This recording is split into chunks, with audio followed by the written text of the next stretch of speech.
Hey YouTube, what's up? This is Kevin the Tech Ninja, and as you guys know, I have a smart home. I've been talking about smart home stuff for a very long time on my channel. In one of my latest smart home videos, I talked about my iPad that's sitting on my wall, and one of the smart home plugins I was using, or I guess systems I was using, was called AQARA.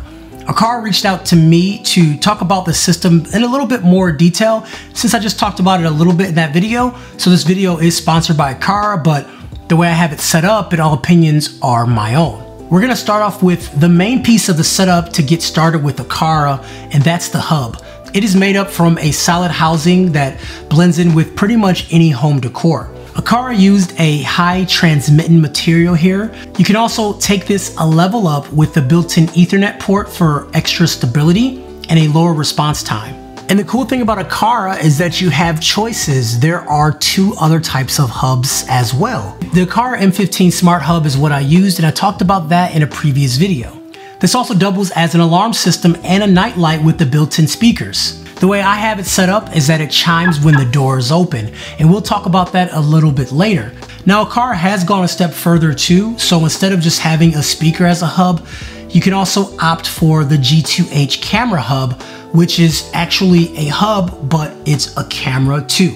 It comes with a 140-degree wide-angle lens that supports 1080p video, AI face recognition, and IR night vision support. You can also use this for two-way audio communication too, for instant voice calls if needed. One thing that's useful for me is setting up activity zones around my house so I can tell it what to look at. So if it's pointing near a front door, I can make sure it's looking at the front door, but by the kitchen, I don't need it to look at all. So within the app, you can set those activity zones so you only get notified when relevant and important things actually happen. They're also really easy to set up too. So it has a base that is a magnet, so you can put the magnet on the wall or put the magnet upside down. Anywhere you want to put the magnet, you can, and it just sticks right to it. Very easy to use. So once you're set up with one of the hubs, from there, the possibilities are completely endless. With a camera hub, you can have up to 64 AQARA devices connected, and likewise with the M2 hub, you can use it to make your devices compatible with Google Assistant or Apple HomeKit. So as you guys know, I use Apple HomeKit, so I use everything in the Home app. But with the AQARA app, you can do a lot of things too, but I feel like you unlock the true potential once you integrate it into another smart home system. So in this video, we'll talk about Apple HomeKit, but just know you can do the same things with Google Home and also Amazon Alexa too. So I have temperature sensors in all my rooms and a water leak detector under all my sinks. And these can fit anywhere, especially the leak detector. You can just have it right under the sink. And what's nice about it is that you can have it sound an alarm when it gets wet. So when, let's say you have a leak in your upstairs bathroom that you don't typically know about, it will notify you then. They're rugged with IP67 resistance, and they come with replaceable batteries lasting up to 2 years with typical usage. So to create some automation, you can have it set up to where the sensor gets wet and then turns off and on the lights, or you can have it tied into a smart plug that it flashes, one of your plugs, or you can even have it send you a push notification. So not only is it smart where it knows it happens, you can then tell it what to do. You can use the automation triggers with if, then.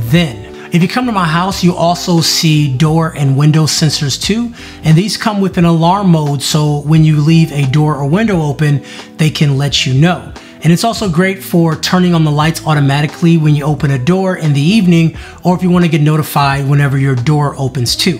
So those are the basics with AQARA, but there are a few other things that AQARA has that I think are pretty unique and they're worth mentioning too. So the smart vibration sensor, when it detects a vibration, tilt, or drop, it notifies you. And that's great for like a drawer or a cabinet or even some high value painting that you may have. Another is a wireless mini switch that gives you the convenience of one button to control from practically anywhere in the house. So the way I have it set up, it's pretty simple. If I give it a single tap, it turns off all the lights in the basement.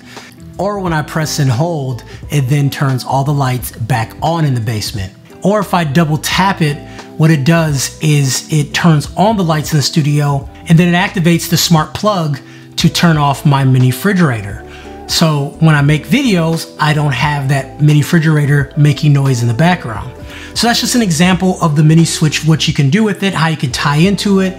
It's especially nice for turning off lights if you don't want to use your voice or use your phone to do it. There's also this wireless cube, which is kind of fun to play with. It acts like the mini switch, but from here, it's just a little bit more interactive. So if you flip the cube 90 degrees, it can do something. You flip it 180, it can do something else. So the possibilities are endless with this mini cube. I like to have it on my desk so I can just modify my lights as I see fit just by flipping the cube around. Just kind of something fun to play with. For me, the motion detector is one that I really like. I have those set up in very certain rooms, so when someone walks into that room, what it does is it automatically turns on the lights. So for my foyer, if you walk into the foyer, my lights will turn on, so you're never entering a dark house. I have the same thing for the back door as well. So as I said before, it does integrate into HomeKit, so if you have other objects that are not on the AQARA ecosystem, it's not a big deal. You can integrate it directly into HomeKit. So the way I have my house set up, I have cameras from different brands and I have different lights from different brands, and I have my AQARA switches that are actually baked into HomeKit. So I have everything I want in one application, which is my HomeKit app. And as I said before, that can work with the Amazon product and Google Home too, so you can integrate AQARA into everything. For me, I think it's a no-brainer that AQARA has some of the best and affordable stuff out there. I've been using AQARA for over a year in my smart home, and I got my dad on the AQARA system too. So when he opens doors, it chimes, and between certain times, the doors are now set to arms. So if they open, he'll be notified. All those things just make your house a little bit easier and a little bit safer to manage. Anyways, guys, those are my thoughts using the AQARA home system. A big thanks to them for sponsoring this video, and once again, if you like the system, make sure you hit my links down below. It's Kevin the Tech Ninja here. Have a great day. I'll catch you guys later. Peace.